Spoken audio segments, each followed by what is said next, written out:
Ven. Me vaya para la seca, todo el mundo en pastilla en la discoteca. Hello everyone, আজকের ভিডিওতে আমি share করব আমার ঢাকা থেকে ফুকেট যাওয়ার জার্নি। আমি বাসা থেকে ভোর 5:45-এর দিকে বের হই অ্যারাউন্ড। দেন আমি শাহজালাল ইন্টারন্যাশনাল এয়ারপোর্টে পৌঁছাই প্রায় 6:30 এমন সময়। সেখানে পৌঁছানোর পর আমি চলে যাই ইউএস বাংলার কাউন্টারে। সেখানে চেক ইনটা করে নিই অ্যান্ড উইন্ডো সিটের জন্য একটু রিকোয়েস্ট করি অ্যান্ড পেয়ে যাই। দেন আমি ইমিগ্রেশনটা পার করে চলে যাই ইউসিবির লাউঞ্জে। ইমিগ্রেশন পার করার পর আমরা ইউসিবির আমাদের কার্ড থাকাতে আমরা তাদের লবিংয়ের অ্যাক্সেসটা পাই অ্যান্ড ভরপুর নাস্তার আয়োজন যেহেতু ছিল, তাই আমরা আজকে নাস্তাটা করে নিচে থেকেই এরপরে আমরা চলে যাব আমাদের ফ্লাইটের জন্য। ইউসিবির ক্রেডিট কার্ড থেকে আমাদের কিন্তু পে করতে হয়েছে শুধুমাত্র 2 টাকা।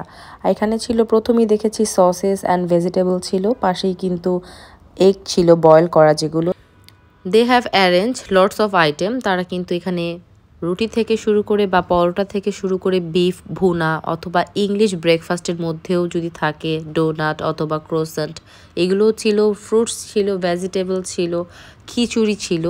আমি আমার ব্রেকফাস্ট কমপ্লিট করি ফ্রুটস অ্যান্ড জুস দিয়ে। দেন আমি নিচে চলে যাই।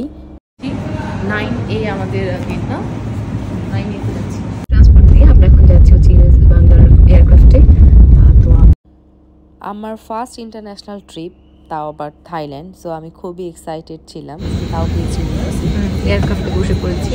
জার্নিটা এখন শুরু হয়ে যাবে কিছুক্ষণের মধ্যে। আমাদের বোর্ডিং টাইম ছিল 9:15, বাট এটা ফ্লাইট ডিলে করেছে, তো আমাদের আসতে হয়েছে 10টায়। প্রায় 10:10-এর দিকে আমরা এখন এয়ারক্রাফটে বসা। তো ইয়াস, আরও আশা করা যায় 15 মিনিটের মধ্যে জার্নি শুরু হয়ে যাবে আমাদের ব্যাংককের উদ্দেশ্যে।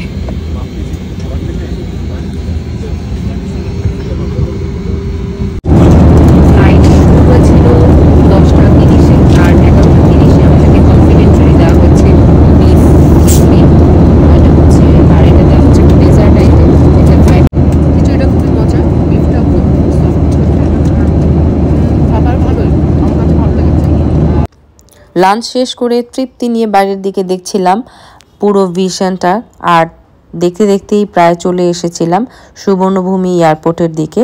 এয়ারপোর্টে আসার সাথে সাথে আমি সেই ভিউটাও ক্যাপচার করে নিই, আর ব্লগেও সেটা অ্যাড করে দিয়েছি, কারণ আমার কাছে এটা খুব ইন্টারেস্টিং লেগেছে। এটা কিন্তু ব্যাংককের যে ইন্টারন্যাশনাল এয়ারপোর্টটা আছে, সুবর্ণভূমি এয়ারপোর্ট, এটা এখন অলরেডি ল্যান্ড করে ফেলবো এমন সময় একটা ভিউ দেখানো হচ্ছে। কিছুক্ষণের মধ্যেই আমরা পৌঁছে যাব। সুবর্ণভূমি এয়ারপোর্টটা কিন্তু অনেক বড়। আমরা প্রায় 2:30 অথবা 2:15 দিকে সেখানে ল্যান্ড করি।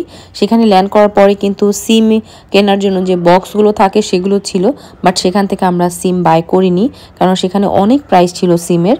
সো আমরা হাঁটতে শুরু করি, বাট আমি হাঁটতে গিয়ে রিয়েলাইজ করলাম যে এটা অনেক বড় এয়ারপোর্ট। আমি গিয়েছিলাম ডিসেম্বর মাসে, সো সেখানে যেহেতু ক্রিসমাসের টাইম ছিল, তাই ক্রিসমাসের জন্য কিন্তু সব ডেকোরেশনগুলো ছিল।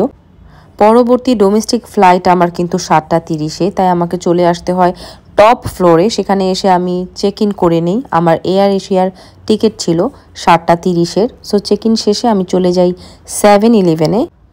এতগুলো আইটেম দেখে কনফিউজড হয়ে আমি আর কোনো আইটেমই 7-Eleven থেকে নিইনি, যদিও 7-Eleven আমার খুবই ভালো লেগেছে, কিন্তু 7-Eleven থেকে না নিয়ে আমরা আরেকটু খোঁজাখুঁজি করি। যেহেতু আমাদের হাতে অনেক টাইম ছিল, আমরা পুরোটা এয়ারপোর্ট ঘুরবো এই উদ্দেশ্যেই বের হই, আর দেখে নিই কোন ফ্লোরে কী আছে। দেন আমরা অবশেষে ডিসাইড করি যে আমরা একটা রিনোন পরিচিত জায়গায় খাবো, সেটা আমরা চুজ করি KFC। ট্রেন থেকে নামার পর অনেক ক্ষুধা পেয়েছে, তাই আমরা অনেক খোঁজাখুঁজি করি। বেস্ট প্লেস KFC, এই মেলটা অর্ডার করি। এটা প্রাইস ছিল 345 টাকা। তো আশা করা যায় এটা ওয়ার্থ ইট হবে আমাদের জন্য। এখানে একটা ইম্পর্টেন্ট নোট দিয়ে রাখি, অবশ্যই এয়ারপোর্টে পৌঁছানোর পর একটা সিম কিন্তু বাই করে নিবে, আর অবশ্যই কিছু বাদ কিন্তু কনভার্ট করে নিয়ে যাবে ঢাকা থেকে। লাঞ্চ শেষ করে আরও কিছুক্ষণ ঘোরাঘুরি করে প্রায় 6টা অথবা 6:30-টার দিকে আমরা নেমে যাই। আবার ডাউনে একটু নামতে হয় আমাদেরকে, যেহেতু ডোমেস্টিক ফ্লাইটে আমাদের যেতে হবে। তবে বলে রাখা ভালো, এয়ারপোর্টে কিন্তু যারা আইফোন ইউজ করো তারা কিন্তু 3 প্লাগের অপশনটা পাবে না। সো তাদের কিন্তু একটু কষ্ট করে হলেও 2 প্লাগের যে থাকে কেবল কানেকশন, সেটা নিয়ে যেতে হবে। আমরা এখানে অনেকের কাছে জিজ্ঞাসা করে জেনে নিই যে আমাদের ফ্লাইটের জন্য কোন সাইডটায় যেতে হবে। আমার হাজব্যান্ড জিজ্ঞাসা করার পর আমরা চলে আসি নিচে। দেন আমাদেরকে আবার ফ্লাইট ডিলে এই কথাটাই শুনতে হয়। ফ্লাইট যেহেতু আমাদের ডিলে ছিল, তাই প্রায় 9:30টার দিকে আমাদেরকে যেতে হয়েছিল ফ্লাইটের মধ্যে। তো আমরা ওয়েট করছিলাম, অ্যান্ড যখন টাইমটা চলে আসে আমরা চলে যাই এয়ারক্রাফটের দিকে।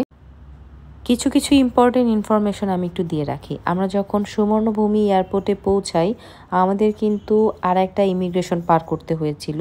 সেটা ছিল কিন্তু ব্যাংককের, অর্থাৎ থাইল্যান্ডের ইমিগ্রেশন।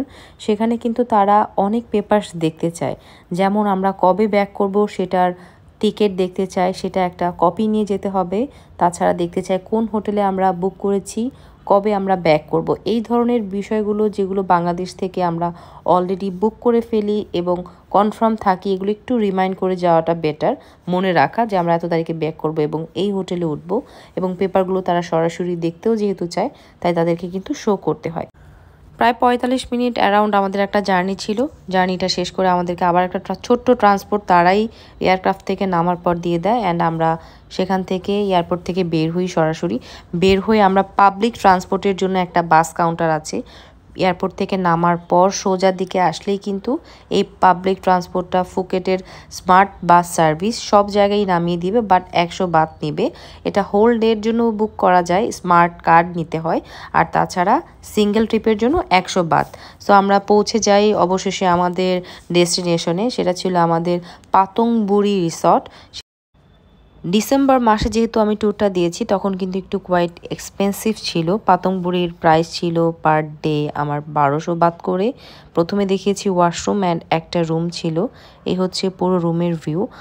এই ছিল আমার ঢাকা টু ফুকেট জার্নি। একদিনে পুরো জার্নি করেছি। দেখা হবে নেক্সট ব্লগে।